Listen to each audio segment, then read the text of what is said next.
This is my latest game, and I think you should focus on my crosshair placement, AWPing, or awareness. I'm gonna say and awareness, and we're gonna watch.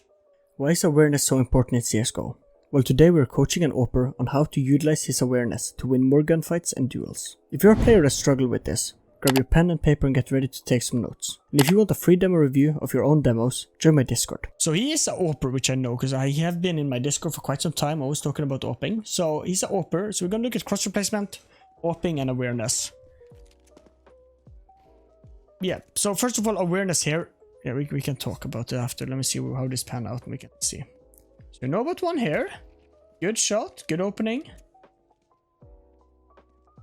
I'm gonna stop and already talk about it. So, when you talk about crosshair placement, I always go back to my video about crosshair discipline. Check it out if you want to get a better understanding of crosshair placement.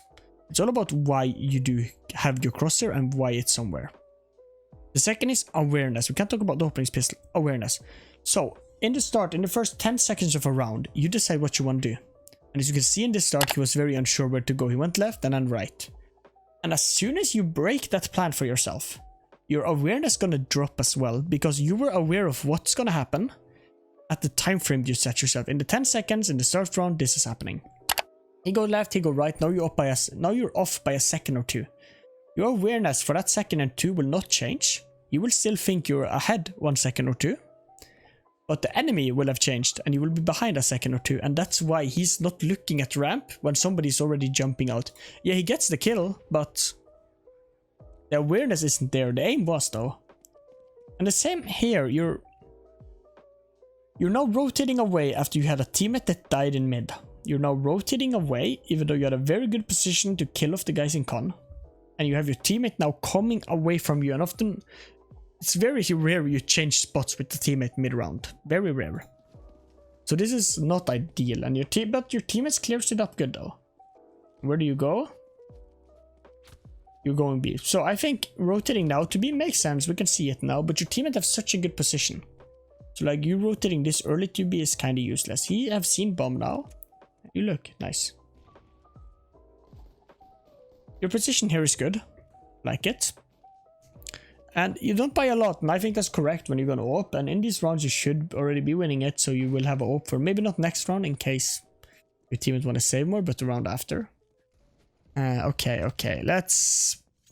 I always talk about it. Play where your gun have to be played. Your teammate number 3 have an M4. He should be the one in mid, and you should be the one looking apps.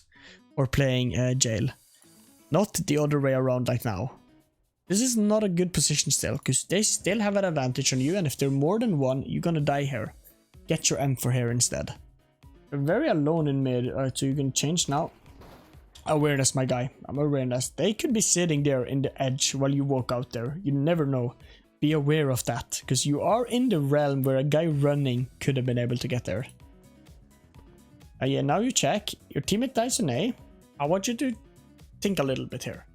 You have a teammate that dies in A, and they get it traded back. Your job here is not to rotate all the way to CT, because then you can't help B. He's now completely alone. You want to go and try to fight from jungle. Like check out the guy in Palace, for instance, or just hold under the stairs. Because right now, the guy on B is going to be completely alone, and you render yourself almost useless for like 10 seconds almost. That's dangerous. You get one kill, they start to rotate, you see one. A missed shot, you see him went towards the left and he's going back. Teammate gets a kill, or your teammate just keeps pushing. Your teammate gets one more and he dies. Now it's a 2v2, and look now since you have the op, look how much room the other guys get. They already got market control on the left side, which is very tough to clear for an AWPer. And your teammate isn't even going with you. So do you clear this position? You clear left, top left. Do you clear... Good shot. Good fucking shot. Well played. You know where the last is. It's planted for him. Good shot, man. Good round by you. You clear it out. I didn't expect that, and well played. Good round. Your teammate leaves mid very fast, which I don't like. But okay. And yeah, let's get back to the awareness part. You do not have to throw this nade. That's not your job. That is the B player's job. You guys just there rendered mid completely useless for everybody. Nobody's holding mid now. When he rotates, you have to still stay. You have to be aware that they can still take mid, which you guys weren't really here.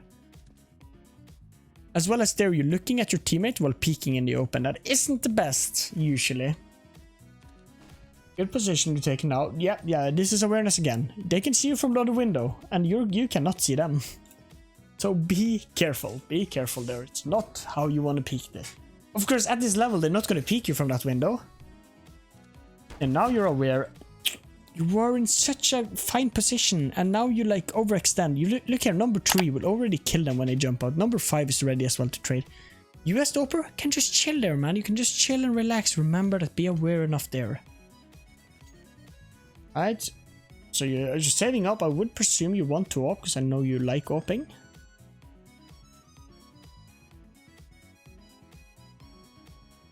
Right, this is a very interesting way you decide to play this. Yeah, I don't like that. So, I can see your mindset. Your mindset there is that they usually don't go fast, and last time you did it, it worked. But you have to understand every round is a different round. So even though it worked once, it probably won't work again. And they probably understood that, whoa, we gave a lot of space, because last round, the guy in top mid dies to you doing this play.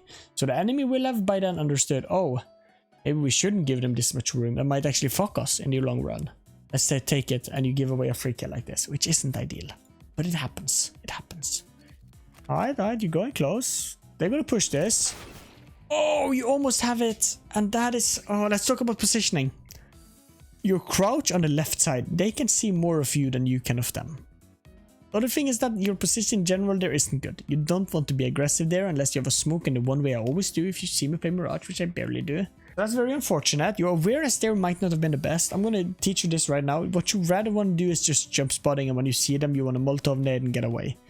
Taking the one-on-one fight there is very tough, because they can be coming 1 or it can be 5. Unlucky. Still wins the round. I think we're gonna go back to zone theory here. One of my favorite things to talk about since I learned it. When they start planting, I think you have to stay in apps, because going into site is useless. You have one guy on car, which already is a quite bad position. You have one coming in app, so car is almost useless. And you have one in market. I think you should rather stay in apps, so number 2 can lurk in mid and try to get behind them, and number 3 can help taking market or holding short. So play off the zones there. When they started planting, you were already in the app zone and you jump down, and always say as soon as the bomb is planted, you stay in the zone. Next time, stay in your zone before, because you could quickly look at how your teammate is placed and tell yourself, I actually don't need to be here, if that makes sense. Oh, you see him? Very unlucky timing. Very unlucky peek. So, I think you did a great job there. I think you peeking out is good, but what you always have to worry about when you peek out like that is where are your teammates? And now you start thinking, where are they? You have 3 teammates stuck on Tetris. They can never help you. You do not want to peek them, sight, because they cannot trade you there. Alright, 0 bullets. You realize you don't peek with it, good. Yeah, your peek isn't great there. You're very like... Your awareness kind of falls flat because you don't expect anybody to be there.